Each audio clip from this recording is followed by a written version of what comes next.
días. Me gustaría comenzar esta ponencia con la siguiente pregunta. ¿El progreso tecnológico fortalece los derechos fundamentales y el Estado de Derecho o, por el contrario, plantea nuevos desafíos para su garantía efectiva?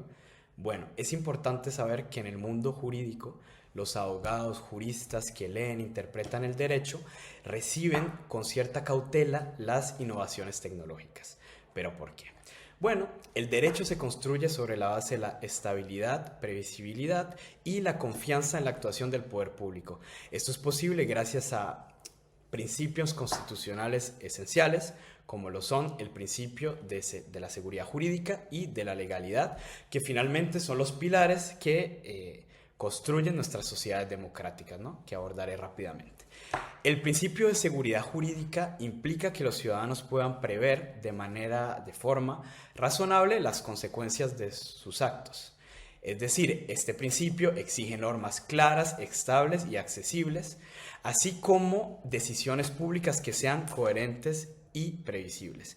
Sin embargo, en este contexto de la IA digital, donde nos encontramos con los sistemas de inteligencia artificial, que se pueden definir como softwares o programas informáticos que procesan miles y miles de datos y generan decisiones en base a esos datos analizados, surge la siguiente pregunta. ¿Es posible prever las decisiones adoptadas por un sistema de inteligencia artificial?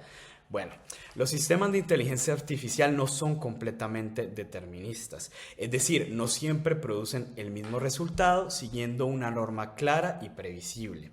Por el contrario, estos sistemas aprenden, se adaptan y en algunos casos actúan con cierto grado de autonomía. Esto tiene como consecuencia directa que el sistema puede cambiar su comportamiento después de su implementación y por ende crea una tensión con el principio de seguridad jurídica.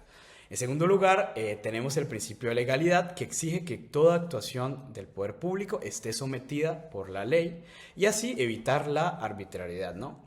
En el ámbito de la inteligencia artificial, este principio adquiere mucha relevancia, ya que influye y puede influir directamente en nuestros derechos fundamentales y bienes jurídicos protegidos. Para respetar este principio se necesitan normas claras que regulen la finalidad de estos sistemas, cómo operan, su grado de autonomía, el nivel de intervención humana y su impacto en los derechos fundamentales. Esto sigue planteando un reto en nuestras sociedades contemporáneas. Bueno, el día de hoy mi análisis se centrará en la inteligencia artificial en la administración de la justicia, donde estos desafíos se agravan aún más, porque, por ejemplo, particularmente en materia penal se incide mucho más directamente en la libertad de una persona, en su vida, ¿no? Para entenderlo mejor podemos distinguir, siguiendo el profesor Rafael Bustos, 4 niveles en los que la inteligencia artificial interviene en la justicia. Primero, la justicia digital, que es la simple digitalización de los procesos. Segundo, la justicia algorítmica, que es el uso de diferentes algoritmos para asistir funciones como la gestión de expedientes. Luego tenemos la justicia predictiva, que es el uso de grandes datos para anticipar el comportamiento o las decisiones judiciales. Y luego, finalmente, la justicia automatizada, donde la decisión final es tomada por una máquina sin ninguna intervención humana. Bueno, la inteligencia artificial tiene aspectos positivos, puede mejorar de una manera significativa la eficiencia de la justicia. Entonces hablaremos rápidamente de los aspectos positivos en materia de derechos fundamentales. Pues bueno, la IA ofrece la posibilidad de crear sistemas de asesoría legal gratuita y de calidad para personas con menos recursos, ¿no? Más personas pueden tener acceso y conocer un poco del derecho, qué derechos están siendo vulnerados. Esto contribuye a su ejercicio más efectivo de la tutela efectiva, pueden contestar las diferentes decisiones y también su derecho a la defensa. Con este conocimiento, con esta consultoría gratuita, pueden en cierta manera poder ejercer estos diferentes derechos fundamentales. También la IA permite identificar, recopilar información, normas jurídicas, jurisprudencia, no solo para diferentes jueces, sino también para abogados y juristas, ¿no? Ahora me gustaría rápidamente también plantear los retos que implica la IA en la justicia, ¿no? Voy a hablarles de los sistemas de inteligencia artificial predictivos, ¿no? Llamado justicia predictiva. que consiste en evaluar riesgos y anticipar comportamientos futuros. Estas herramientas permiten, por ejemplo, evaluar la probabilidad de reincidencia de una persona, si esta persona va a volver o no a cometer un delito, ¿no? Si es probable de que lo vuelva a cometer. Para ello, estos sistemas, ¿qué hacen? Pues procesan diferentes datos, como por ejemplo antecedentes penales, registros de arresto, publicaciones en redes sociales, registros judiciales, estadísticas, etc.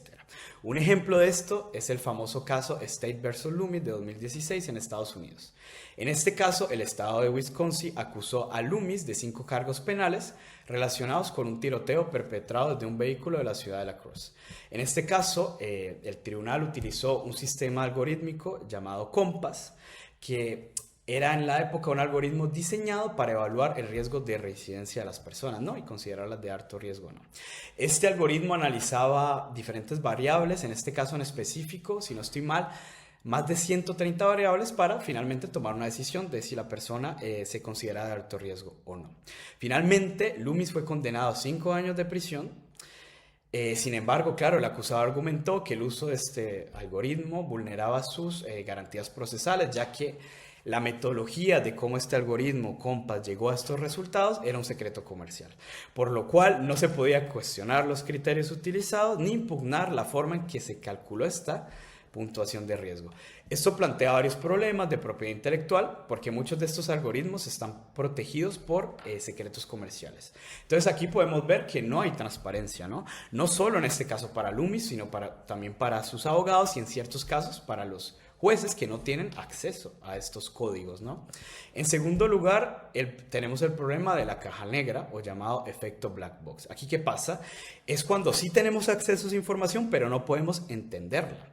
Esto se explica por el elevado nivel técnico de estos sistemas que realizan cálculos matemáticos a través de diferentes capas de redes neuronales, así como la capacidad de mutuación o ajustes de algunos algoritmos de capas ocultas.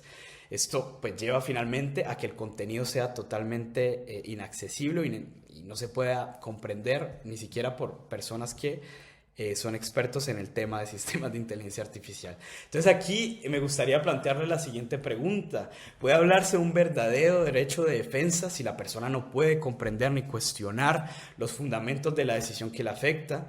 ¿Cómo puedo ejercer mi derecho a una tutela efectiva? ¿Se respetan mis garantías judiciales?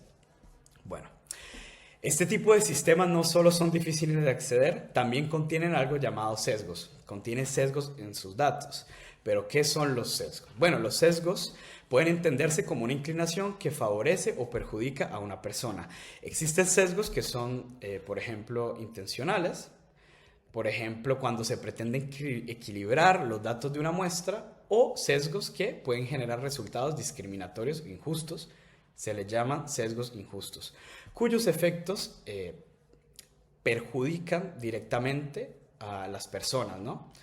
Tenemos el caso de State versus Loomis para explicarlo rápidamente. Diversos estudios, en este caso, cuestionaron que el uso de sistemas en la imposición de penas calificadas de manera desproporcionada a los acusados pertenecientes de minorías, atribuyéndoles un mayor riesgo de reincidencia. Claro, es que al final lo que ocurre aquí es que los sistemas de inteligencia artificial aprenden de todos los datos que existen en el Internet y todos estos datos son sesgados, ¿no? Porque nosotros también como seres humanos tendemos a discriminar, a tener ciertas formas de pensar, ¿no? Que pueden afectar directamente las decisiones de los resultados de estos sistemas. Y es por esto que todos estos sistemas de inteligencia artificial aprenden de nosotros, pues la justicia digital no es neutra, contiene sesgos, ¿no? No solo los reproduce, sino los puede amplificar, ¿no? Existen también sesgos de nosotros hacia la tecnología. Un ejemplo reciente lo encontramos en la sentencia de la Corte Suprema de Colombia de este año 2026.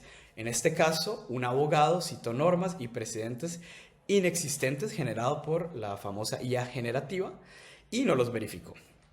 Aquí la sentencia de la Corte Suprema de Colombia advierte dos problemas claves, que es el sesgo de automatización, es decir, cuando nosotros confiamos demasiado en la tecnología, Y el sesgo de confirmación, que nos hace aceptar respuestas que coinciden con lo que pensamos. Además de esto, la inteligencia artificial puede crear alucinaciones, ¿no? Es decir, información que parece correcta pero no lo es, ¿no? Esto puede tomar diferentes formas. Puede ser que la IA invente cierta información o que use información verídica pero altere ciertas cosas, ¿no? Actualmente podemos encontrar diferentes desarrollos normativos en Europa, por ejemplo el IA Act, que califica los sistemas de inteligencia artificial conforme a un enfoque basado en el riesgo. Este instrumento establece distintos niveles de riesgo y en función de ellos impone obligaciones de mayor o menor nivel.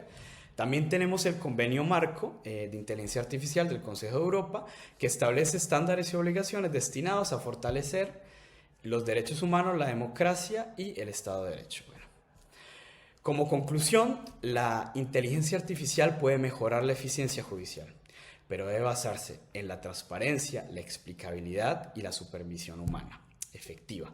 Así podemos entender cómo se llegó a esta decisión, evitar sesgos y garantizar el Estado de Derecho y los derechos humanos.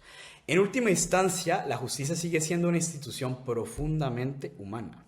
Por ello, incluso en una sociedad cada vez mucho más digitalizada, el juez debe seguir siendo el garante último de los derechos fundamentales y de la decisión final. Muchas gracias por su tiempo.